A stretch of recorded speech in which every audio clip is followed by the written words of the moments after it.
Sarah had always believed she was strong enough to handle anything. She'd faced heartbreak, financial struggles, and loneliness before, but this time felt different. This time, the silence was heavier.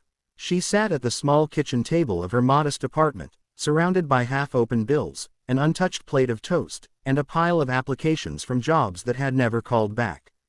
The world outside her window looked dull under the gray November sky. The city never stopped moving, but for her, everything had come to a slow, aching halt. She rubbed her temples and whispered, "God, what happened? I've done everything I could. I've prayed, I've tried to stay positive, I've helped others. Why do I feel so forgotten?" Her voice broke as she said the last word. Forgotten. That was exactly how she felt. Her phone buzzed with a message from her landlord reminding her that rent was due in 2 days. She sighed and pressed her forehead against her folded arms. It wasn't just the money, it was the exhaustion of pretending everything was okay when it wasn't. A few months ago, she was full of dreams. She was going to start a small baking business, inspired by her mother's recipes.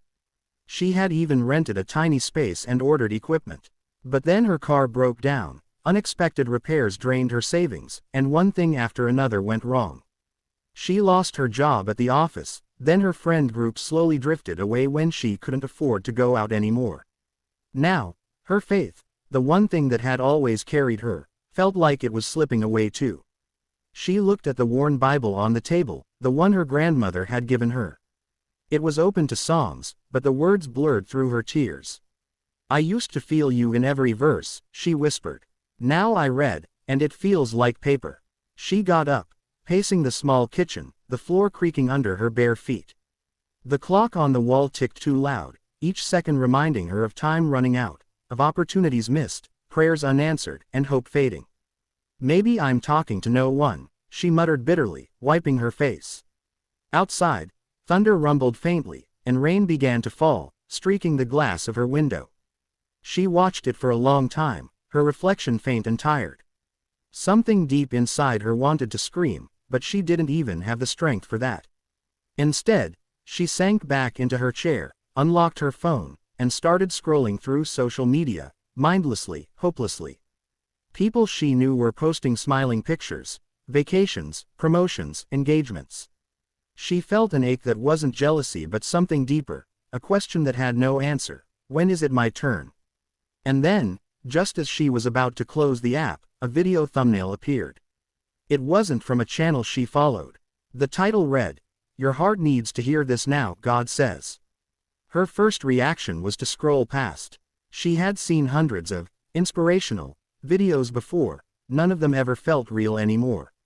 But something about those words, "Your heart needs to hear this now," made her stop. It felt almost personal. She stared at it for a few seconds, hesitating, then pressed play. A soft instrumental played in the background, and a calm male voice began to speak. "God says, when you feel like I am silent, I am not absent. I am working in ways you cannot see. I am shaping what you are not yet ready to hold." Her breath caught. She leaned forward, phone trembling slightly in her hand. The voice continued, "You've cried and thought no one heard. You've tried and thought no one cared. But I've seen every tear and heard every prayer. The waiting is not punishment, it's preparation." She pressed her free hand to her chest. It was as if someone had opened her heart and spoken directly into it. "Don't give up," the voice said. "Your faith is not wasted. Your pain is not forgotten. You are closer to your breakthrough than you think." Sarah covered her mouth as tears began to stream down her face. It wasn't just emotion, it was recognition. These words weren't generic, they were her story. The video ended with a final verse. "When you pass through the waters, I will be with you, and through the rivers, they shall not overflow you." She knew that verse, Isaiah 43:2, but hearing it now felt different. It was alive, like God Himself was sitting in her kitchen, whispering to her heart, "I never left you." She replayed the video, twice, then again. The words didn't change, but what they stirred inside her did. The heaviness began to lift, just a little. She whispered into the quiet, "Are you really still here?" For the first time in weeks, she didn't feel like her words disappeared into the ceiling.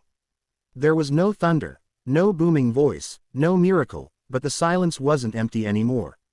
It was peaceful. Sarah closed her eyes. She thought of the times she'd been rescued before, the unexpected check that had paid her rent a year ago, the stranger who helped her fix her car, the friend who called just when she was about to break.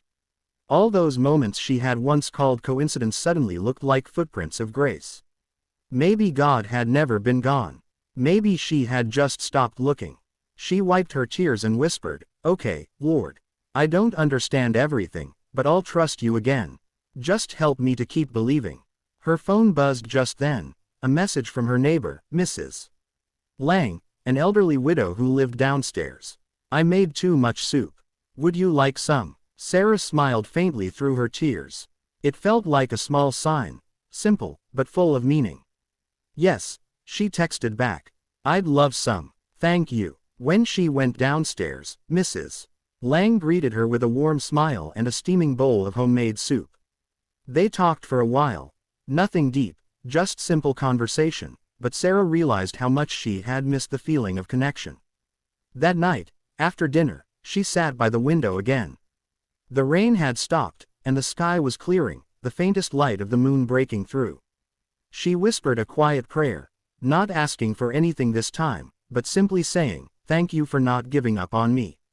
Her problems hadn't vanished. The bills were still there, the uncertainty still loomed, but her heart felt different. It wasn't full of answers, but it was full of hope. She opened her Bible one more time, and the first verse her eyes landed on was Psalm 46:10. "Be still, and know that I am God." She smiled softly. "All right," she whispered, "I'll be still." As she closed her Bible and turned off the light, peace settled over her like a blanket. For the first time in a long while, Sarah didn't fall asleep thinking of what was missing. She fell asleep knowing she was held. And somewhere deep in her spirit, she knew that message didn't find her by accident. It was God's gentle reminder, "Your heart needed to hear this now." The next morning, Sarah woke before the alarm. The room was still dark, touched by the faint silver of dawn seeping through the curtains. For a moment, she lay still, listening to the quiet hum of life outside, the distant sound of a car passing, the gentle rustle of wind. Something inside her felt different, lighter. It wasn't that her circumstances had changed overnight. The bills still sat on the counter. Her job search hadn't suddenly blossomed into opportunity. But deep inside, there was a stillness she hadn't felt in months, a calm assurance that somehow, even without understanding everything, she wasn't alone in it anymore. She sat up, stretching, and felt a gentle pull in her spirit, an urge she couldn't explain. "Go outside." The thought was soft, like a whisper, but clear enough to move her to action. She threw on a sweater, slipped her worn Bible into her bag, and stepped into the cool morning air. The city was quiet, wrapped in the pale light of sunrise.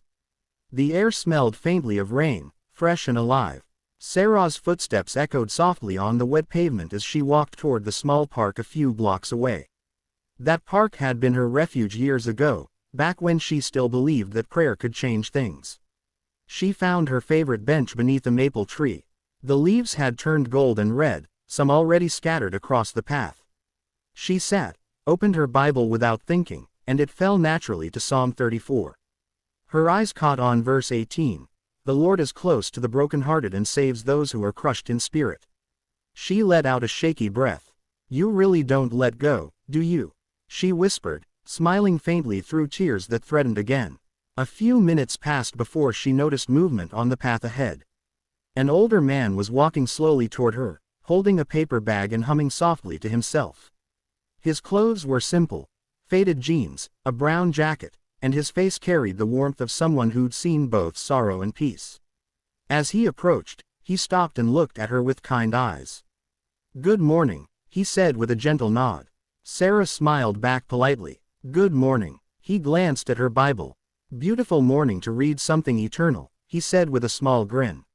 She chuckled softly. "It really is." The man studied her face for a moment, then said, "You look like someone who hasn't had breakfast yet."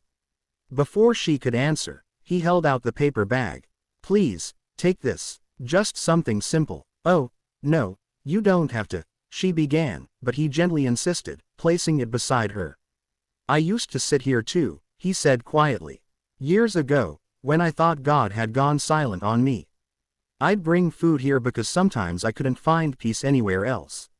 Then one morning, a stranger sat beside me and shared a meal.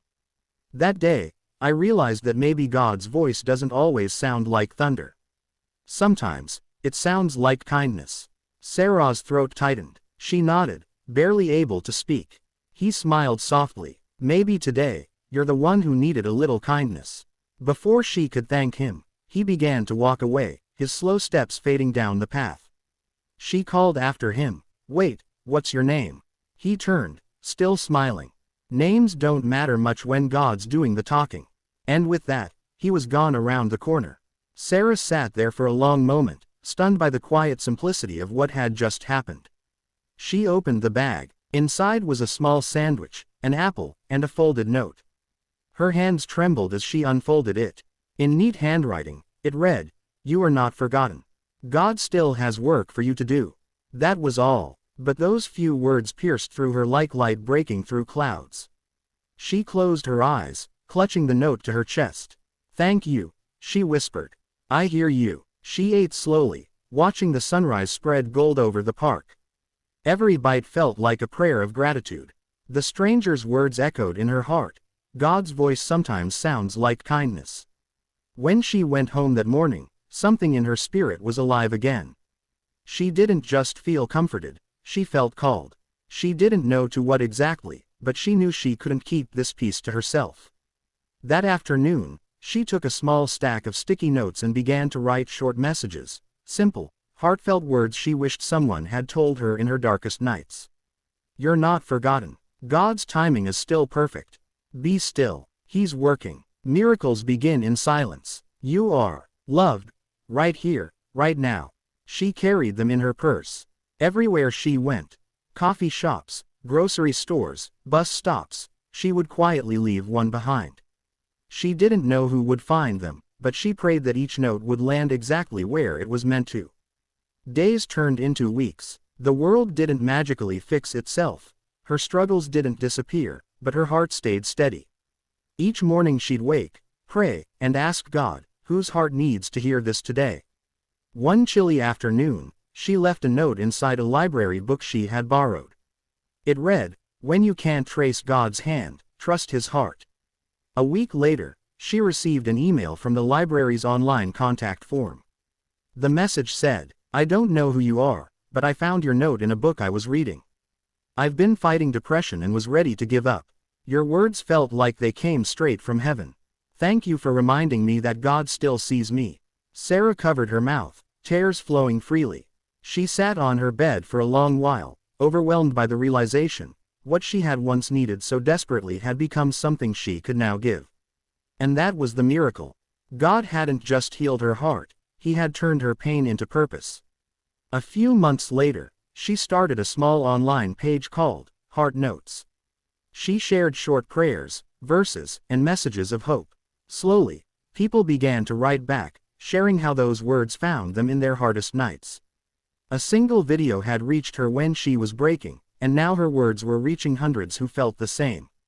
One evening, as she prepared to post her next message, she paused. She thought back to that first night, the cold coffee, the tears, the silence that felt like abandonment, and realized how far she'd come. She smiled and whispered into the quiet room, "You were there all along, weren't you?" And in her heart, she felt the answer, not in thunder or vision, but in stillness, always. So she typed her next post.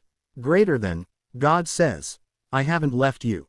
You are not invisible. Every tear you've cried, I've caught. Every night you've felt forgotten, I've been near. You're not waiting for me to show up, I've been walking beside you the whole time." As she hit post, peace filled her heart. She looked around her tiny apartment. Same bills, same walls, but now it wasn't just a place of struggle. It was holy ground, the space where heaven had whispered to her heart. And she knew, someone, somewhere, would read those words tonight. Someone sitting alone, asking the same questions she once asked. And when they did, she prayed they would feel what she had felt that day in her kitchen. The gentle, unmistakable voice of God saying, "Your heart needed to hear this now."